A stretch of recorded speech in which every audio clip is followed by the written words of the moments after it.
Greetings out there to everyone in the NoDQ galaxy. Welcome to NoDQ video here on NoDQ.com and the YouTube channel, youtube.com/AaronRiftNoDQ. I have your questions from twitter.com/AaronRift using the hashtag NoDQvideo. Let's go ahead and get started. First one today comes from Mr. Yuck. Unless there is an end game, is it too soon to call up Lars Sullivan? Might be a little green amongst the monsters, beasts, and Lashley's.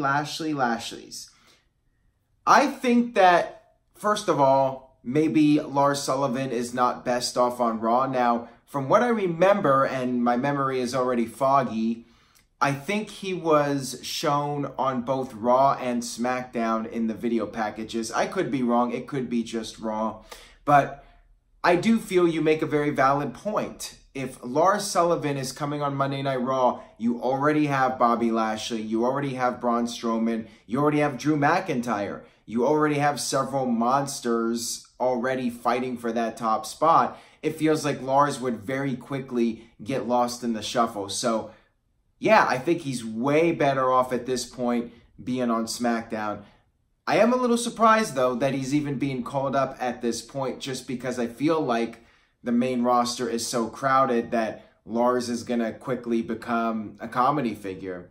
But yeah, I think putting him on SmackDown is a much better idea than putting him on Raw right now with the amount of talent that's on Raw in terms of the big guys and whatnot. Got this one here from Chris. With Lars Sullivan being called up to the main roster, how would you book him, and what would his full potential be if booked right? I think he could obviously be a huge star. I definitely get Ryback vibes from Lars Sullivan, and I feel like if you push him as a monster, he could be a monster in WWE. He looks the part. He looks like a guy that would absolutely destroy somebody and a guy you would not want to run into in a dark alley. I would definitely build him up like Ryback, let him destroy enhancement talent for a good 6 months. My fear is that he's going to come in, he's going to do maybe a month of squash matches, and then WWE's just going to do 50-50 booking with him, which is going to do him no favors. I think his best chance of having longevity in WWE before Vince gets tired of him and moves on to his next toy, I think, is to let him just destroy people. Let him be like Goldberg. That's what got Goldberg over. Goldberg just came out every night and beat somebody up in a 2-minute squash match. Let that be Lars Sullivan for as long as you can possibly make it. Just let him go out there and destroy these enhancement guys, just random people, and let him just be a beast. Let him do his thing. And Brock Lesnar is another name that I forgot to mention from earlier as well. All the more reason maybe not to put him on Raw right now, unless maybe eventually he's the guy to dethrone Brock Lesnar. But it may be too soon for that. Actually, I would say it is too soon for that. And I got this one here from Joshua. Do you think Lars Sullivan will be put with Baron Corbin to feud with Braun Strowman? I have gotten quite a few Lars Sullivan questions here, so people definitely seem to be intrigued by what WWE is going to do with him. Going back to that previous question, I think it would be too soon. I think Lars's best chance, especially if he's going to Raw, is to let him just go out there and win squash matches. I think having him appear in a major feud with somebody like Braun Strowman right off the bat is not going to do him any favors. Really, it's going to do no one any favors because WWE is trying to build up Strowman. And if you bring in Lars, what are you going to do? You're going to have Lars beat Strowman? Are you going to have Strowman just beat Lars and then ruin Lars right off the bat? Are you going to do 50-50 booking where neither of them gets over? I mean, you got to be smart about this. And I think it would be best to save it for down the line. Let Lars get established and maybe at a major pay-per-view like a Royal Rumble next year or WrestleMania, at that point you could potentially do Lars versus Strowman. But build up Lars first.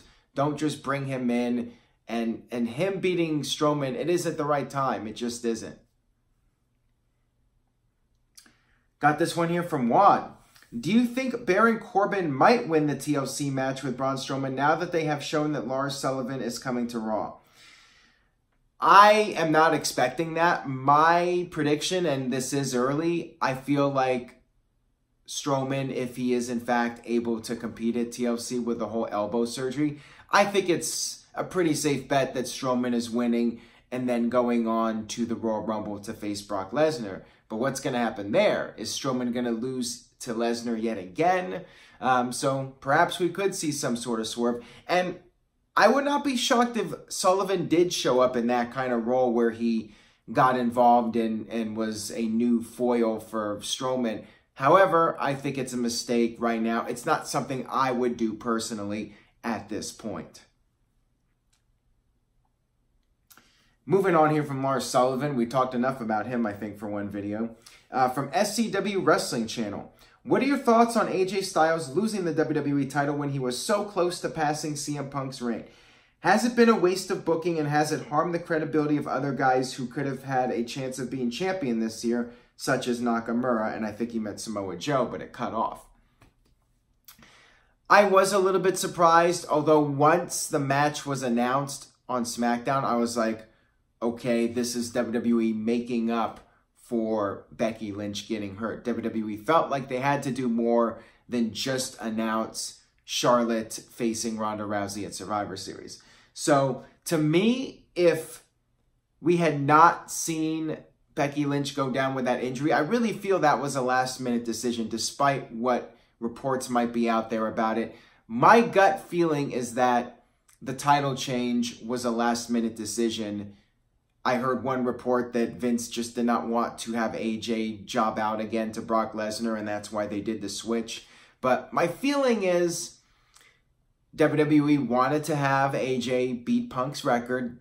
It was very close. Survivor Series was a match where the title was not on the line, and then they would just have to get through the December pay-per-view, and then AJ would pretty much be right there as far as breaking the record goes.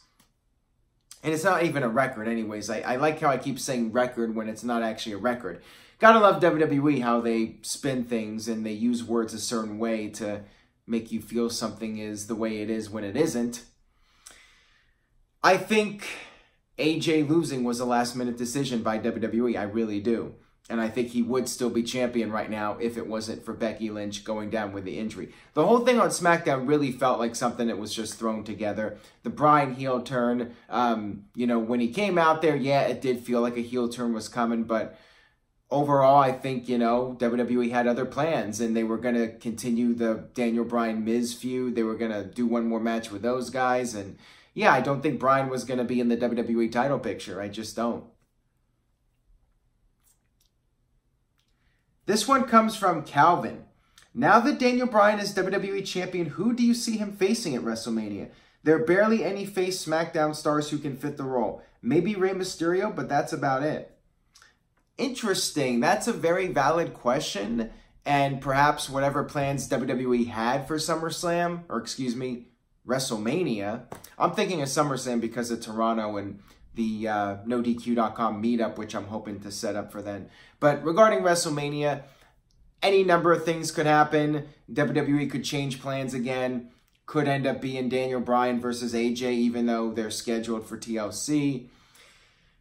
That's a really valid question, though, because I thought WWE would save AJ and Bryan for WrestleMania.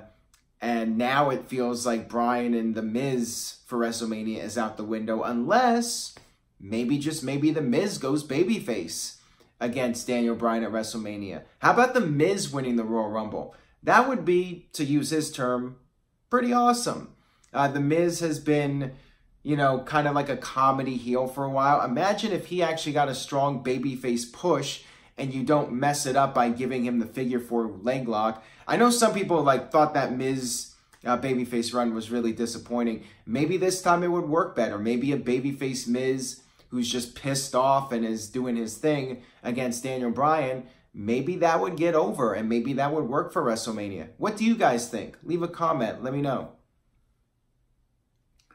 Got this one here from Jake Lake Carpenter. Hey Aaron, Daniel Bryan or AJ?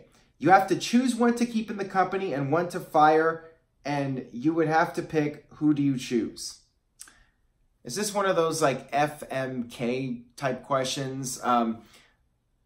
Firing one of those guys doesn't seem like a very smart business move. So if I was firing one of them, then I would tell you to have my head examined. But if you're forcing me with a gun to my head saying one guy has to be fired, I would probably fire Bryan, with all due respect to him. As much as I love him, I feel like AJ has just been more consistent. And granted, Daniel Bryan just came back recently, and maybe this heel turn will reinvigorate him. But I just feel like something's been off since he came back.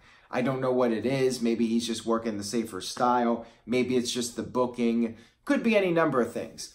But I feel just overall AJ has been on fire, other than the disappointing Nakamura feud. AJ's done some great stuff in 2018. So I might give the slight edge to AJ if I had to pick one of them at this time. However, anything could change with Bryan's momentum as a heel. If that catches on, then I might have to go in a different direction. But right now, this very moment, I'd give the slight edge to AJ and I would spare him. Got this one here from Aaron Rift is the new Messiah. How about James Ellsworth versus Chris Hansen at WrestleMania 35? Ouch. Or is the career of James Ellsworth over for good? That's a tough one to answer. It's definitely not good for him, especially with the videos that surfaced and the photos. I mean, it's definitely not looking like he's going to be allowed back into a high-profile position. And we know how WWE is. I mean, I believe that Scorpio Sky made a homophobic comment at one point, something that was deemed offensive by somebody on Twitter, and WWE decided to have nothing to do with him after that. I mean, they used him as herald in those segments with Daniel Bryan and Kane, and then that tweet came out, and they didn't use him again after that. So WWE is very PC, and they're very cautious about who they use. And with this James Ellsworth stuff, even if his name is cleared out of all this, they may not bring him back. And it might be hard for him. I mean, that's the problem with these types of accusations. They can damage somebody's career, even if that person is innocent or there's not sufficient evidence towards this person being guilty. Just the accusations alone can severely damage somebody's career and ruin their reputation. So yeah, Ellsworth could be fighting an uphill battle here, and we'll just have to see how things play out with it. But right now, like I said, not looking good for him. This one comes from I've Got Kids 33. Would you consider Chris Jericho to be the best superstar of all time, to reinvent himself and keep his character fresh? Any honorable mentions? Jericho's definitely up there, and I think I've gotten a similar question to this before with The Undertaker. The Undertaker, of course, evolving the character over the years, changing up his look, changing up his in-ring style, adding new moves. Undertaker's definitely at the top of the list, but Chris Jericho perhaps has got to be like number one as far as I'm concerned, as far as just changing his look, and not just that, but also taking the time off and then coming back and reinventing himself a little bit. Jericho, Undertaker, and back in the day, Randy Savage too. Even though his body was giving out on him, he would change up his look with the outfits. You know, he went from having the robes to having that outfit as the Macho King, and then later he would try to reinvent himself, at least in the late 90s, with the whole Gorgeous George by his side, and you know, changing his hairstyle and everything. So Savage really tried to update his look and stay with the times. So Savage would be on that list as well. This one comes from Rollins versus Styles, please. If Rollins stays healthy and continues to put on great matches like he has done his whole career, where would he rank among the greatest of all time? And do you think he will become a better in-ring performer than HBK? Well, that is a tough act to follow. Those are some very big shoes to fill. But Rollins has been fantastic. He has been one of the workhorses of WWE. And yeah, I think if he can get another good 5 to 10 years in him, then he will definitely be this generation's Shawn Michaels. And some say it's AJ, some say it's Rollins, some say it's Bryan. But Rollins, I think at this point, might be the front runner of the three. He could very well end up winning the NoDQ.com Superstar of the Year award. And Rollins has just been amazing. He continues to be one of the best performers in WWE. So yeah, I think if he can stay healthy, he definitely has a realistic shot of being this generation's HBK. Will he surpass HBK? I mean, only history and only time will tell. That will wrap things up for this edition of NoDQ Video. Thank you to everyone that attended the NoDQ 20-year anniversary meetup in LA. And thank you to everyone that came for Chicago as well. As I mentioned earlier, I'm looking into the idea of Toronto in 2019 being the next location. So stay tuned for more details. Head over to NoDQ.com for the very latest. And I will see you guys next time.